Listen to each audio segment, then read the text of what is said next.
ప్రముఖ హాస్య నటులు అల్లు రామలింగయ్య సతీమణి, అలాగే మెగాస్టార్ చిరంజీవి అత్త గారు, మరో ప్రముఖ నిర్మాత అల్లు అరవింద్ గారికి తల్లిగారైనటువంటి కనకరత్నం గారు స్వర్గస్థులయ్యారు.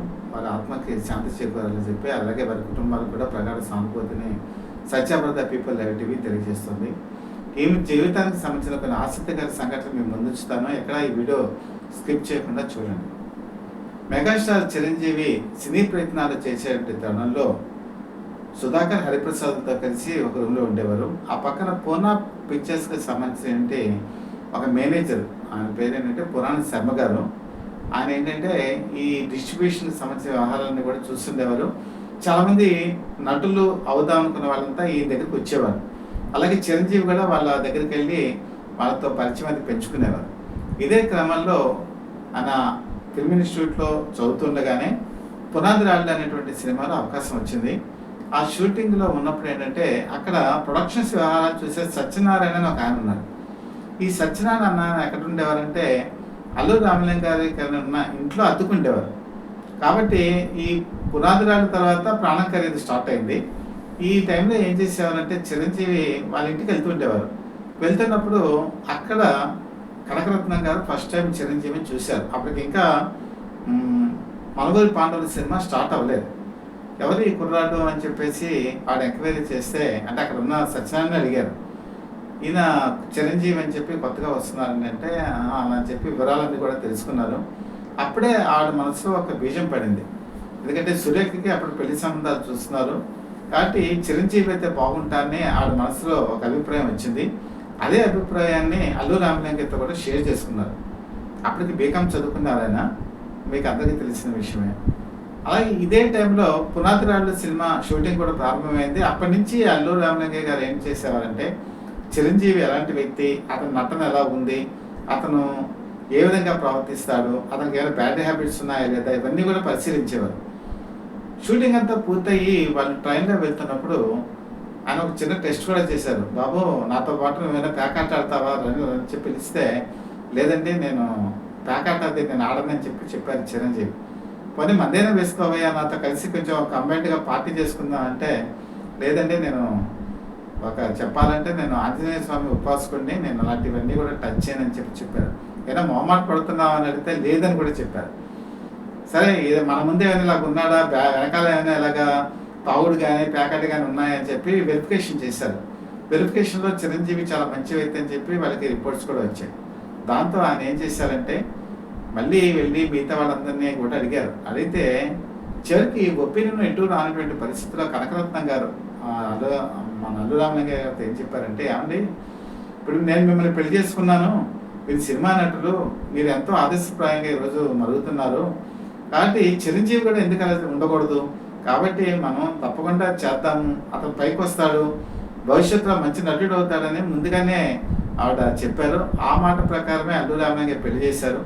పెళ్లి చేసిన తర్వాత మెగాస్టార్ చిరంజీవి ఎలా ఎదిగాడో మీకు అందరికీ తెలిసిందే. ఈ విషయం ఎందుకు మీకు చెప్పాల్సి వచ్చిందంటే ఆవిడ జడ్జిమెంట్ అంత కరెక్ట్గా ఉండేది. అలాగే వాళ్ళ పెద్ద అబ్బాయి అయినటువంటి అల్లు అరవింద్, ఆయన్ని ఒక బ్రాంచ్ మేనేజర్తో మంచి సన్నిహిత సంబంధాలు ఉండేవి అల్లు రామలింగయ్యకి. ఆయన ఒకసారి ఏమన్నారంటే, అప్పటికి బ్యాంక్ అనేది ఎలా ఉండేదంటే రిటర్న్ ఎగ్జామినేషన్స్ ఉండేవి కావు, ఎవరైనా సరే రికమెండేషన్తో తీసుకునేవాళ్ళు. కాబట్టి ఏదో ఒక క్లర్క్ కింద జాయిన్ చేస్తే తను సెటిల్ అవుతాడు, ఈ సినిమాలు లేకపోతే ఇవన్నీ కూడా ఎందుకు, ఏదో దోట సెటిల్ అయిపోతాడు కదని అల్లు రామలింగయ్య అల్లు అరవింద్ని తీసుకెళ్లారు. తీసుకెళ్తే అక్కడ తన ఒపీనియన్ ఖచ్చితంగా చెప్పారు. నేను ఎక్కడ కూడా పనిచేయను, నేను స్వతహాగా పైకి వస్తాను, బిజినెస్ చేశాను చెప్పడంతో అప్పుడు మళ్ళీ ఇంట్లో డిస్కషన్ వచ్చింది. అల్లు రామలింగయ్య ఏమో కోపం, ఇతను ఏంటి నేను చెప్పిన మాట వినట్లేదని. కానీ ఆవిడ ఏం చెప్పారంటే, మనం వాళ్ళ స్వేచ్ఛకి వాళ్ళని వదిలేస్తే వాళ్ళు పైకి వస్తారు, పైగా అల్లు అరవింద్లో ఒక మంచి పట్టుదల ఉంది, అతను బిజినెస్లో షైన్ అవుతాడు, ఏం పర్వాలేదు, అతని దారికి వదిలేసేయండి, మనం ఎక్కువగా పట్టుకుంటే వాళ్ళ పైకి రాలేదని చెప్పి సలహా ఇచ్చారు. దాని ప్రకారమే అప్పుడు అల్లు రామలింగయ్య స్వతగా అప్పుడు డబ్బింగ్ సినిమా ఒకటి వచ్చింది, బంగారు పథకం అని, అది తంగ పథకం అని చెప్పి తమిళంలో మంచి సూపర్ డూపర్ హిట్ సినిమా. దాని అనువాద హక్కులు ఉభయ తెలుగు రాష్ట్రాలకు తీసుకున్నప్పుడు ఉమ్మడి ఆంధ్రప్రదేశ్. ఆ సినిమా రిలీజ్ అయిన తర్వాత 100 రోజుల పాటు ఆడింది. బంగారు పథకం కింద ఆ సినిమా మంచి కలెక్షన్స్ రాబట్టుకుంది. అది అల్లు అరవింద్ మొట్టమొదటి ప్రయత్నం విజయవంతమైంది. ఆ తర్వాత ఆయన చైర్మన్ చలమయ్య, దేవుడే దిగి వస్తే ఇలాంటి సినిమాలన్నీ కూడా చేశారు. ఆ తర్వాత కనకరత్నం గారు ఒక సజెషన్ ఇచ్చారు. మన ప్యానెల్‌లో మన అల్లుడైనటువంటి చిరంజీవి బాగా పైకొస్తాడు. అతనితో మంచి కథలు తీయమని చెప్పి ప్రోత్సహించారు. ఆ ప్రోత్సాహంలో భాగమే శుభలేఖ. శుభలేఖ తర్వాత చిరంజీవిని ఒక వైవిధ్యమైన తరహాలో చూపించినటువంటి సినిమా యమకింకరుడు చాలా స్టైలిష్‌గా ఉంటుంది. సో ఇలాంటి సినిమాలన్నీ కూడా అల్లు అరవింద్ తీసి ఈరోజు ఒక మెగా నిర్మాతగా సినిమా ఇండస్ట్రీలో నిలబడ్డారంటే అది ఖచ్చితంగా కనకరత్నం గారు ఇచ్చినటువంటి ఒక ముందు చూపు అనుకోవచ్చు, దార్శనికత కూడా అనుకోవచ్చు. అయితే అల్లు రామలింగయ్య గారు స్వతహాగా నాటకాలు వేసేవారు. ప్రజానాట్య మండలితో ఆయనకు మంచి సంబంధాలు ఉండేవి. కమ్యూనిస్టు పార్టీతో కూడా మంచి అవినాభావ సంబంధం ఉండేది. గరికపాటి రాజారావు గారు పుట్టిల్లు అనేటువంటి సినిమా 1952లో ఇది షూటింగ్ ప్రారంభమయ్యి 1953లో రిలీజ్ అయింది. అలాగే జమున కూడా ఈ సినిమాతోనే ఇంట్రడ్యూస్ అయ్యారు. ఈ సినిమాతో ఆయన ఎప్పుడు కూడా ఇంకా వెనక్కి తిరిగి చూడలేదు. కామెడీ ఆర్టిస్ట్గా ఎస్టాబ్లిష్ అయ్యారు. మంచి నటుడుగా సంపాదన కూడా మొదలుపెట్టారు. ఆయన ఏంటంటే ఒక కుటుంబం పాలకుల నుంచి చెన్నై వచ్చి అసలు తమిళం ఎక్కడా కూడా తెలియనటువంటి ప్రపంచం, ఆయన వచ్చినటువంటి వేషాలతో ఇంటికి మెయింటెనెన్స్కి డబ్బులు ఇస్తే ప్రతిదీ పొదుపుగా చూసుకొని ఆవిడకి మొత్తం 5 పిల్లలు. 5 పిల్లల్ని కూడా సమాన దృష్టితో చూసి, అలాగే అల్లు రామలింగయ్య గారికి అన్ని విషయాల్లో చేదోడు వాదోడుగా ఉండి ఆస్తులు కూడబెట్టడంలో ఆమె కూడా చాలా క్రియాశీలక పాత్ర వహించారు. అయితే అసలు వీళ్ళ మ్యారేజ్ ఎలా జరిగింది అంటే, వీళ్ళ మ్యారేజ్ అల్లు రామలింగయ్య గారి తల్లిదండ్రులకు ఇష్టం లేదు. ఆ రోజుల్లో స్వాతంత్ర సంగ్రామ ఉద్యమంలో పాల్గొని జైలు కూడా వెళ్ళొచ్చిన ఆయనకి అన్నీ కూడా చాలా ఆదర్శ భావాలు ఉండేవి. అదే టైంలో మీకు బాగా గుర్తుండే ఉంటుంది, ఇండిపెండెన్స్ ఆ టైంలో నూలు వడకట్టం అనేది ఒక కార్యక్రమం ఉండేది. అంటే తమ బట్టల్ని తామే తయారు చేసుకునేవాళ్ళు. అలాగే కనకరత్నం గారు కూడా ఈ నూలు వడకట్టంలో మంచి ప్రసిద్ధి చెందారు. దాంతో ఈయన అట్రాక్ట్ అయ్యారు. ఈవిడ ఒక స్వాతంత్ర భావాలు ఉన్నాయి, స్వాతంత్ర సమరం మీద ఒక ఆసక్తి ఉంది అని చెప్పేసి ఏరుకొని పెళ్లి చేసుకోవడం జరిగింది. తల్లిదండ్రులు ఒప్పుకోకపోయినా సరే. అయితే తన మీద ఉంచిన నమ్మకాన్ని ఆవిడ ఎప్పుడు కూడా వమ్ము చేయలేదు. తన కుటుంబాన్ని అలాగే ఆయన ఏదైతే సంపాదిస్తారో దాన్ని పొదుపుగా చేసుకుంటూ పిల్లలకి పెళ్లి సంబంధాలు చేయడంలో కూడా శ్రద్ధ వహించారు. ఒక అమ్మాయిని అయితే డాక్టర్ వెంకటేశ్వరరావు అని చెప్పి అప్పుడు చెన్నైలో ఆయన ప్రాక్టీస్ చేసేవారు, మద్రాసు.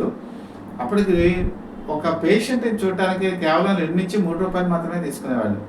ఎక్కడో కూడా లాభాపేక్ష లేకుండా ఉండే వ్యక్తిని ఎంచుకొని అల్లుడిగా కూడా చేసుకున్నారు. ఇప్పుడు డాక్టర్ వెంకటేశ్వరరావు గారు కూడా చాలా మంచి పొజిషన్లో ఉన్నారు. అంటే ఆవిడ బేసిక్గా సినిమా నటుడైన చిరంజీవిని ఎంచుకున్నా, ఒక డాక్టర్ని ఎంచుకున్నా, అలాగే పిల్లలకి వాళ్ళు ఆదర్శ భావాలు కలిగించడంలో ఒక నియమావళి ఏర్పరచడంలోన ఆవిడ విజయవంతం అయ్యారు. కాబట్టి ఈరోజు సినిమా ఇండస్ట్రీకి వచ్చేవాడికి ఒక మెగాస్టార్ ఆవిడకి అల్లుడయ్యారు. మరి ఒక ప్రముఖ హాస్య నటుడు పద్మశ్రీ అల్లు రామలింగయ్య భర్త అయ్యారు. మరో పక్కన చూసుకుంటే సినిమాకి అనేక హిట్లు ఇచ్చినటువంటి అల్లు అరవింద్ ఒక పెద్ద నిర్మాత అయ్యారు. అంతేకాకుండా వాళ్ళ పిల్లలే కాకుండా మనవాళ్ళు మనవరాళ్ళు వీళ్ళు కూడా మంచి పొజిషన్స్లో సెటిల్ అయ్యారు. ఒక మనవడు అయితే గ్లోబల్ స్టార్ అయ్యాడు. మరో ఒక పవన్ కళ్యాణ్ అయితే ఆయన మొత్తం మంచి ఖ్యాతిని సంపాదించుకున్నారు. సినిమాల్లో మంచి మంచి వైవిధ్యమైన పాత్రలు ఇప్పటికీ చేస్తున్నారు. ఒక ప్రముఖ రైజింగ్ స్టార్ అయ్యారు. అలాంటి వ్యక్తుల్ని ఆవిడ క్రియాశీలకంగా చేయడంలో తన వంతు పాత్ర తను వహించారు. అలాగే ఒక అబ్బాయి కూడా ఉన్నాడండి, అతని పేరు వెంకటేశ్వరరావు. అతను ఎంబీబీఎస్లో సీట్ వచ్చింది. సీట్ వస్తే అప్పట్లో ఏంటంటే కొంచెం ఫ్యాషన్ ట్రెండ్గా ఉండాలని చెప్పి, ఫ్యాషనబుల్గా ఉండాలని ప్రతి ఒక్కరికి కోరుకుంటుంది కదా. ఒక హిప్పీ కాపీని చేయించుకొచ్చాడు అల్లు రామలింగయ్య గారు అబ్బాయి వెంకటేశ్వరరావు. అల్లు రామలింగయ్య గారికి సినిమా చాలా కామెడీ చేస్తారు, చాలా హాస్యం కురిపిస్తారు, కానీ నిజ జీవితంలో చాలా సీరియస్గా ఉంటారు. చాలామంది నిజ జీవితంలో కూడా కామెడీగా ఉంటారు అనుకుంటారు, కానీ హాస్య నటులు ఎప్పుడు కూడా నిజ జీవితంలో చాలా సీరియస్గా ఉంటారు. ఈ హిప్పీ కాప్ చూసి ఆయన కోపం వచ్చింది. కోపం వచ్చి వెంటనే మళ్ళీ తనతో పాటు సెలూన్ షాప్కి తీసుకెళ్ళి డెప్పు కటింగ్ చేయించారు. చేయించి వస్తున్నప్పుడు వెంకటేశ్వరరావు ఏడవటం మొదలుపెట్టారు. ఏడ్చేటప్పటికీ అల్లు రామలింగయ్యలో ఒక రకమైన బాధ కలిగింది. అదేంటి నేను ఇలా ప్రవర్తించాను. ఇంటికి వెళ్ళిన తర్వాత కనకరత్నం చెప్పారు, ఏమండి పిల్లల్ని మనం పెంచిన తర్వాత ఇప్పుడు మీరు వేషాలు అనేక వేస్తుంటారు, ఒక్కొక్క వేషంలో ఒక్కొక్క గెటప్ అనేది ఉంటుంది. కాబట్టి నిజ జీవితంలో కూడా కుర్ర వయసులో చిన్నతనంలో చదువుకునే రోజుల్లో ఒక రకమైన ఆలోచనలు ఉంటాయి. పెళ్ళైన తర్వాత ఒక రకమైన ఆలోచనలు ఉంటాయి. వాళ్ళ ఆలోచనలు మనం గౌరవించాలని చెప్పిన తర్వాత అల్లు రామలింగ కూడా చాలా పశ్చాత్తాపం చెందారు. ఆ తర్వాత వెంకటేశ్వర అభిరుచులకి వదిలేశారు. అలాగే ఎంబీబీఎస్లో జాయిన్ అయిన తర్వాత విధి అనేది ఎలా ఉంటుందంటే, ఒక ఎలక్ట్రిక్ ట్రైన్లో ఆయన ట్రావెల్ చేస్తున్నారు. ట్రావెల్ చేసినప్పుడు రైల్వే స్టేషన్లో ఫ్రెండ్స్ సెండ్ ఆఫ్ ఇస్తుండగా టాటా చెప్తూ ఆయన ఇంకా పూర్తి స్థాయికి మెట్లకి లోపలికి వెళ్ళిపోలేదు. ఇప్పుడు ఎలక్ట్రిక్ పోల్స్ ఏమైందంటే, ఈయనకి నిలబడిన చోట ఎలక్ట్రిక్ పోల్ ఈయన తల ముందుకు పెట్టడంతో ఈ ట్రైన్ మూమెంట్లో అది గట్టిగా తగిలి ఆయనకి అక్కడక్కడే మరణించారు. అది ఆ కుటుంబానికి తీవ్రమైన విషాదం. ఈ సినిమా షూటింగ్ ఇప్పుడు ఏం జరుగుతుందంటే ముత్యాల ముగ్గని జరుగుతోంది. అప్పుడు ఈ ట్రాజడీ వార్త అల్లు రామలింగకి తెలిసింది. అయితే అప్పటికి ఆ అంశం పూర్తి అయిపోవాలి. షూటింగ్ ఆ రోజు ప్యాకప్ చేస్తారు. అదే సీన్ అంటే అల్లు రామలింగ కోతిలా చేసినటువంటి చేష్టలు, అంత బాధలోనూ కన్నీళ్లతోనూ కూడా అల్లు రామలింగయ్య ఆ షాట్ని పూర్తి చేసి ఇంటికి వెళ్ళారు. ఇంటికి వెళ్ళేటప్పటికి అప్పటి వరకు అందరూ చిన్నపిల్లలే. అల్లు అరవింద్ కూడా పూర్తి స్థాయిలో ఇంకా పరిపక్వతకి రాలేదు. అలాంటి తరుణంలో కుటుంబాన్ని అంతా కూడా ఆ వ్యవహారాలని చక్కబెట్టుకుంటూ వచ్చి అల్లు రామలింగ గారు వచ్చిన తర్వాత కార్యక్రమాలన్నీ కూడా జరిపించారు. ఆ విధంగా కొడుకు పోవటం ఆ కుటుంబంలో తీవ్ర విషాదానికి దారితీసింది. ఒక విధంగా చెప్పాలంటే అల్లు రామలింగ గారికి మద్యపానం అనేది అలవాటు ఉన్నా కూడా కొడుకు పోయిన శోకంలో ఆయన చాలా వరకు తర్వాత కాలంలో బాగా బానిస చెప్పారు. ఎక్కువగా తాగటం, ఆ కొడుకు బాధను మర్చిపోవడానికి ఇలాంటి తరుణంలో కూడా కనకరత్న గారు చాలా చేయూతనిచ్చారు అల్లు రామలింగకి. ఆయన ఒక సినిమా నటుడిగా ఎస్టాబ్లిష్ అవ్వడానికి, తర్వాత ఆయన నటనలో సక్సెస్ అవ్వడానికి చాలా రకాలైనటువంటి మానసిక స్వాంతన సమకూర్చేవారు, ధైర్యం చెప్పేవారు. ఎంత ధైర్యం చెప్పినా కూడా ఆయన చివరికి ఎలాగయ్యేవారంటే ఈ మద్యానికి ఎక్కువ అలవాటు పడినా కూడా, కానీ ఆ తర్వాత కాలంలో మెగాస్టార్ చిరంజీవి బాగా పైకొచ్చేసి, అలాగే అల్లు అరవింద్ కూడా పైకొచ్చిన తర్వాత కనకరత్న గారు కూడా జాగ్రత్తలు తీసుకున్నారు. ఎప్పుడూ కూడా అవుట్డోర్ షూటింగ్కి వెళ్ళనిచ్చేవారు కాదు. ఎందుకంటే ఆరోగ్యం సరిగా ఉండదు. పైగా ఏ రాజమండ్రినో లేకపోతే మిగతా పరిసర ప్రాంతాల్లో వెళ్తే అప్పటికి ఇంకా స్టార్ ఫెసిలిటీస్, చాలా మెడికల్ ఫెసిలిటీస్ అప్పట్లో హైదరాబాదు, చెన్నైలోనే ఎక్కువగా ఇలాంటి ఫెసిలిటీస్ ఉండేవి. అందుకని అలాంటి చోట్లకి పంపించడానికి ఆవిడ ఇష్టపడేవారు కాదు. అలాగే అల్లు అరవింద్ కూడా ఏం చేసేవారంటే, ఏదైనా ఒక సినిమా వచ్చినప్పుడు ఆ షూటింగ్ ఎక్కడుందో కూడా చూసుకునేవాడు. అది నేను మెద్రాస్లోనో లేకపోతే హైదరాబాద్లోనో ఇలాంటి చోట్ల ఉంటే అనుమతి ఇచ్చేవాడు, కానీ మిగతా చోట్ల దూర ప్రాంతానికి పంపించేవారు కాదు. అంటే అంత కేర్ తీసుకునేవాడు కుటుంబ సభ్యులు. ముఖ్యంగా కనకరత్న గారు కూడా తన హస్బెండ్ అయినటువంటి అల్లు రామలింగ గారి ఆరోగ్యాన్ని కూడా చాలా వరకు పరీక్షించుకుంటూ వచ్చారు. ఆ విధంగా ఆ ప్రతి విషయంలోనూ, ఒక భర్త ఆరోగ్య విషయంలోనే కాదు, అలాగే కుటుంబం విషయంలోనే కాదు, వాళ్ళ కొడుకులు, కూతుళ్ళు, వాళ్ళ కెరీర్ ప్లానింగ్ విషయంలోనూ, అలాగే వాళ్ళు ఈరోజు స్థిరపడేటువంటి స్థాయికి వచ్చినప్పట్లోనూ ఆవిడ చేసినటువంటి ప్రతి పని, ప్రతి అడుగు కూడా నిజంగా ఒక కుటుంబాన్ని పైకి రావాలంటే ఆడదానిటువంటి కృషి చాలా ఉంటుంది. ప్రతి మెగాడి విజయం వెనకాల ఒక ఆడది ఉంటుందని చెప్పి అంటారు. అలాగే అల్లు రామలింగ కుటుంబం ఈరోజు ఒక అల్లు బ్రాండ్ అనేది ఏర్పరచుకుందంటే అది ఖచ్చితంగా మరి ఆడుకున్నటువంటి మనోధైర్యం కానీ, తెగువ కానీ, లేకపోతే ప్లానింగ్ కానీ ఇవన్నీ ఉండబట్టే కుటుంబ సభ్యులందరూ కూడా ఒక దానికి వచ్చారు. ఆ దాని నుంచి మహోన్నత స్థాయికి ఎదిగారు. కాబట్టి ఈ ఎపిసోడ్ ఎందుకు చెప్పాల్సి వస్తుందంటే, పాలకొల్లు నుంచి ఒక మారుమూల పల్లెటూరు నుంచి వచ్చి ఎక్కడో మారుమూల ప్రాంతంలో ఉన్నటువంటి మద్రాసు నగరంలో కెరీర్ ఎలా ఉంటుందో తెలియటువంటి పరిస్థితుల్లో అల్లు రామలింగకి మనోధైర్యం చేకూర్చినటువంటి ఈవిడ పాత్రను ఎప్పుడు కూడా మర్చిపోలేదు.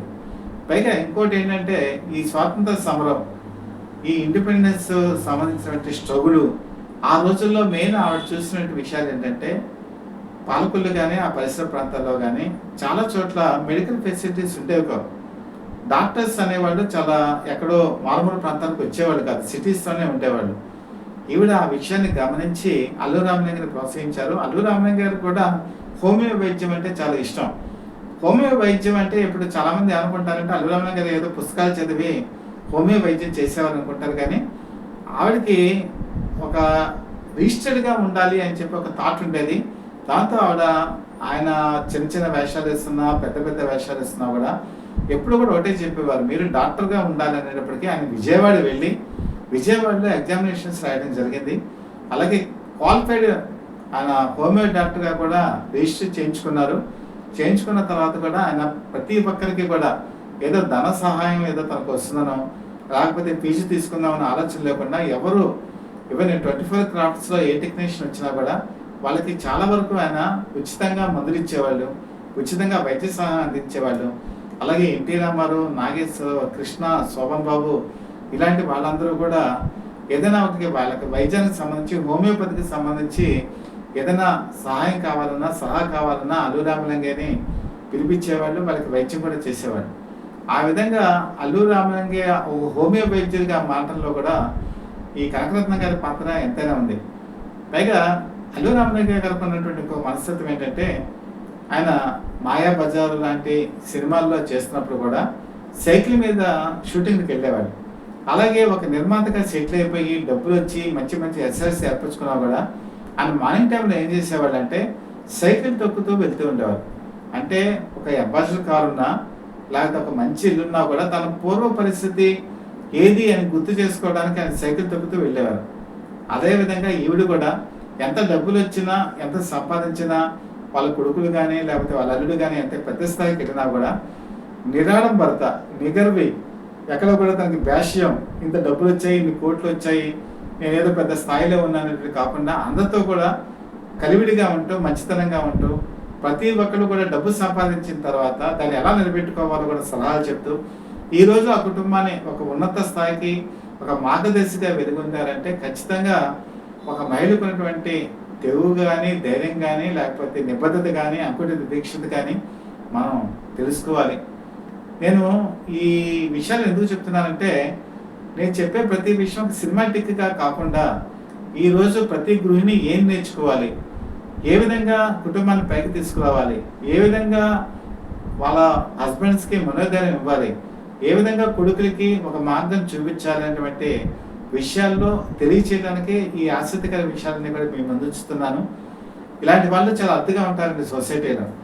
ఈ అరుదైనటువంటి మహిళ ఈరోజు మన మధ్య లేకపోవడం నిజంగా దురదృష్టకరం. అయినా సరే 94 సంవత్సరాలు ఇవి జీవించారు, పరిపూర్ణ జీవితం అనుభవించారు. ఎక్కడ ఏ కుటుంబం చూడని సక్సెస్ ఇవి చూశారు. ఆ సక్సెస్లో అంత చోట అంటే ప్రతి ఒక్కరు కూడా కుటుంబంలో ఒక మంచి స్థాయికి ఎదగడం మాత్రం అది చాలా కొద్ది మందికే సాధ్యపడుతుంది. ఆ సాధ్యమైనటువంటి కనకరత్న గారు నిజంగా ధన్యురాలు. ఆవిడని మార్గదర్శకంగా తీసుకొని మిగతా వాళ్ళు కూడా వెళ్ళవలసిన అవసరం ఉందనే ఇన్ని విషయాలు మీ ముందు ఉంచుతున్నాను. మీకు కనుక ఈ కంటెంట్ కనుక నచ్చినట్టయితే లైక్ చేయండి, అలాగే బెల్ ఐకాన్ ప్రెస్ చేసి సబ్స్క్రైబ్ చేసుకోండి. మీరు చేసేటువంటి ప్రతి సబ్స్క్రిప్షన్ కూడా మాకు ఒక విలువైనది, మాకు ఒక ఎంకరేజ్మెంట్గా ఉంటుంది. తప్పకుండా మీకు మరిన్ని ఆసక్తికర విషయాలు వచ్చే ఎపిసోడ్స్లో కూడా తెలియజేస్తానని మనస్ఫూర్తిగా తెలియజేసుకుంటూ మీ మిత్రుడు శ్రేయోభిలాషి, అలాగే Satya for the people live TV chief editor DVSS Krishnaprasad.